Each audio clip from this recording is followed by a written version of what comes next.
Hi guys, so in today's video I have a big announcement. I have finally finished my characters.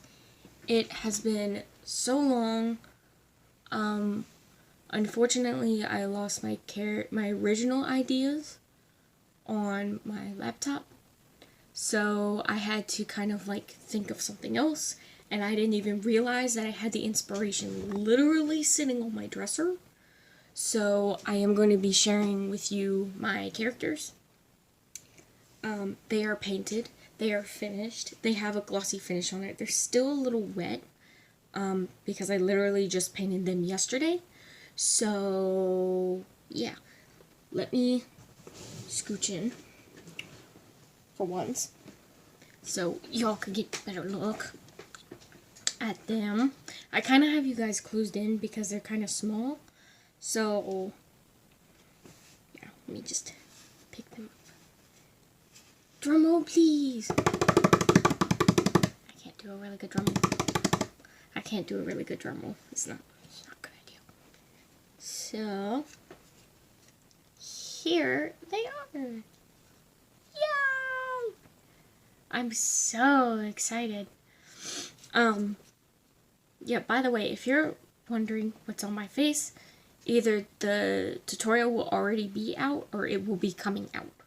I don't know which video is going to be up first, but you know, very pretty. Look. Anyway, here's my characters. Each of them even have a side story on why I created them like this. I'm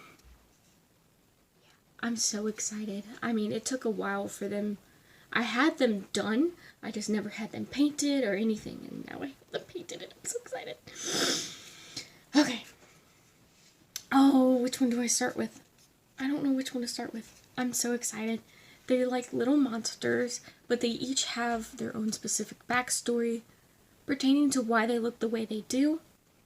So, we'll start with the little one right here, this little green one. This is Tula.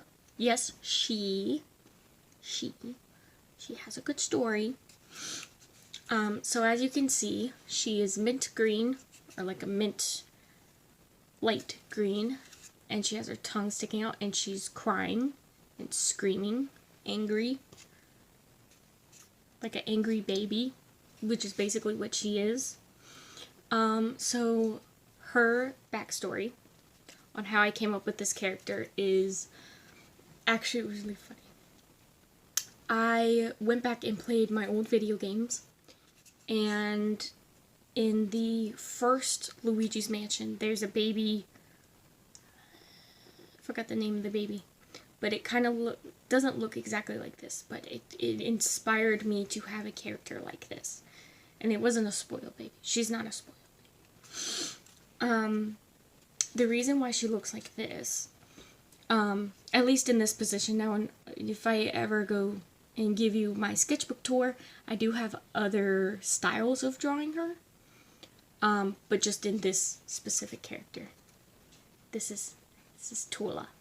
She comes from a place where they are tiny like this, and they're like tiny babies, and each of the girls have a bow. So, one day she lost her bow, and this is what happened. She was angry and she was fighting because she didn't know where her bow was. And the people in her village didn't want her there because she didn't have a bow. So this is what she looks like without her bow. Normally she'd have a bow, like right here. So that's her backstory on why she looks that way. So I thought that would be cute, you know, to have that now in my other styles of drawing her. She normally will have a bow, but yeah, I got inspired by Luigi's Mansion. So this is Tula.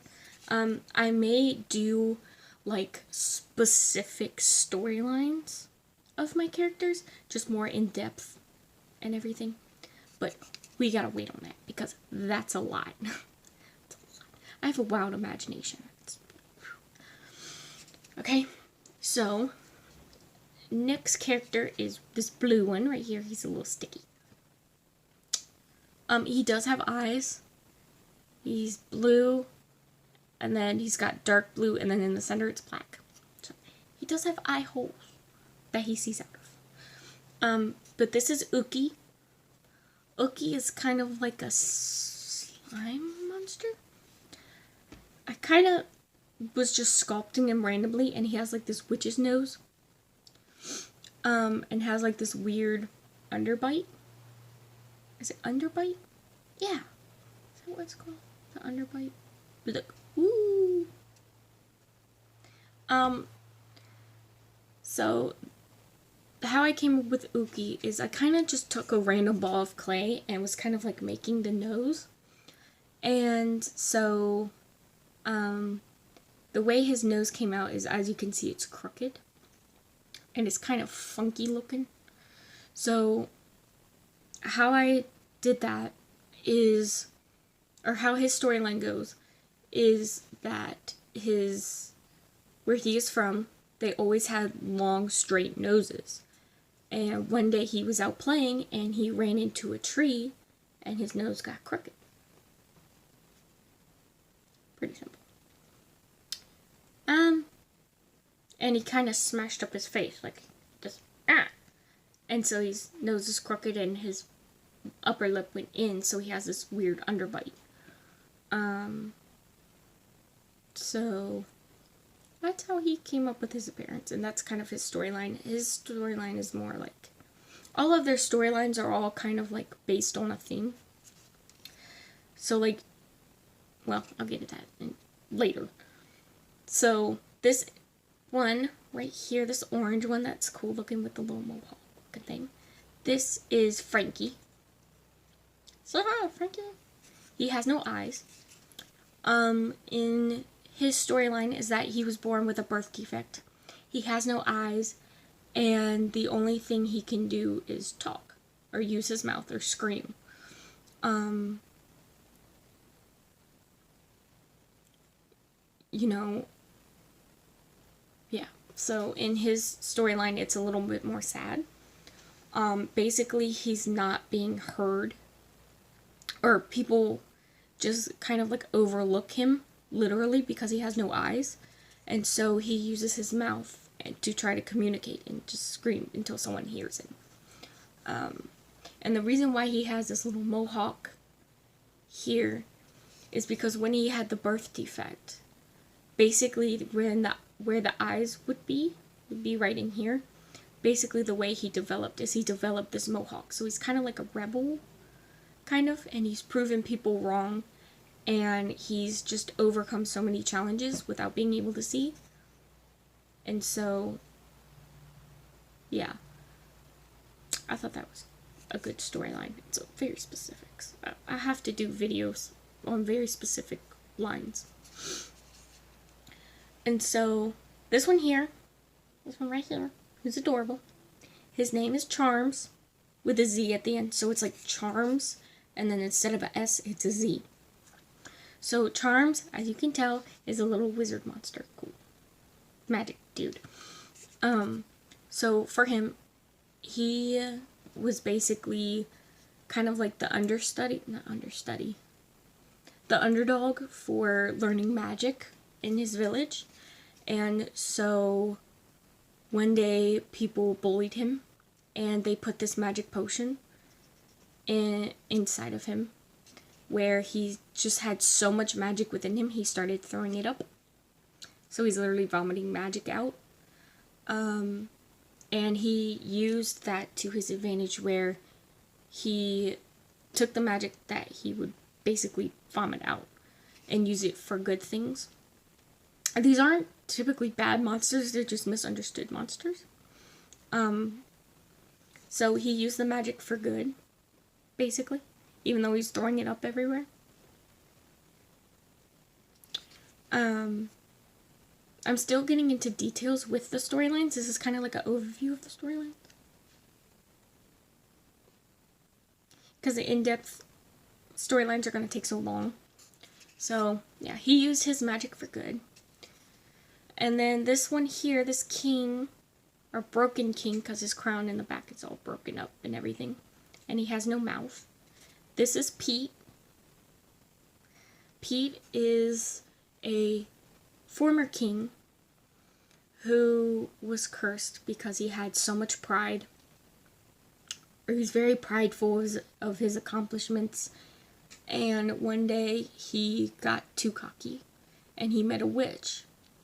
And she took away his mouth and broke his crown. And the reason why he looks like this is because it damaged his pride. That, everything was taken away from him. So it damaged his pride. So now he purposely is damaged. Like, he has no mouth. He has, like, barely a nose. He has eyes, holes. I call them eyes because they're kind of considered eyes. That's why in the back his crown is damaged. And everything because it damaged his pride. So it damaged him because he was so full of pride. Yeah, and so the reason why I made these monsters what they are is because it's like society today. If you see someone different, you don't talk to them, you don't see them, you don't recognize them, you don't care about them. And it's kind of like that kind of theme where, yes, they may be monsters, but they're still, they kind of still have feelings. And so I wanted to make characters that connect with people. And so, like Tula here, this little green one here, she's so upset about her appearance and like what she looks like, and because she doesn't have a certain thing, she feels like she's just not welcome, and she's angry and jealous. And there are people out there like that. Like, I get like that sometimes, It's kind of like an emotions thing, especially with women, with their appearances. I used to be one of them. Another thing is Uki. He's so cute. They're all really cute. So, like, he has a crooked nose and an underbite. And a lot of people, like, they look at someone and judge a book by its cover. And you really don't know the person. And that's kind of where I came up with Uki, where, for the people who just feel like they're getting judged. He's not the prettiest monster, and Tula's none of them are the prettiest monsters, but they have kind of like a connection. So that's where Uki comes in, and where, like, he has a crooked nose, he has an underbite, he's all blue and slimy, and people don't really want to touch him. And it's just kind of like, you get that feeling towards people, realistically. And then Frankie is to symbolize people who get overlooked.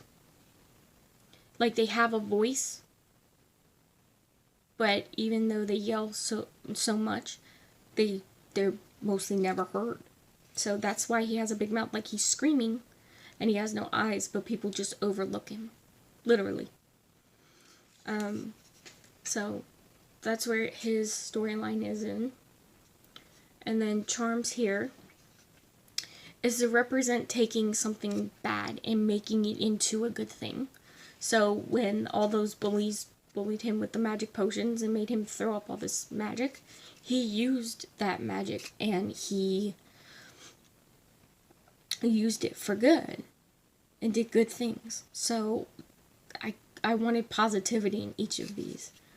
And then Pete, he had a lot of pride, and he got basically stomped by a witch and got his mouth, like,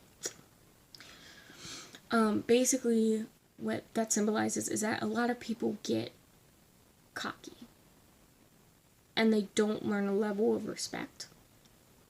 And I admit, on days, like, there's some days where I'm done. Like, it's just kind of like one of those days where I just don't care. And then there's some days where I'm like, look, you gotta have a level of respect with me. You gotta. And this is where he comes in, where people don't have that level of respect. And then someone who is better than them and someone who is higher than them get the better of them. And it kind of tones them down, and they lose a lot of pride, and they lose a lot of,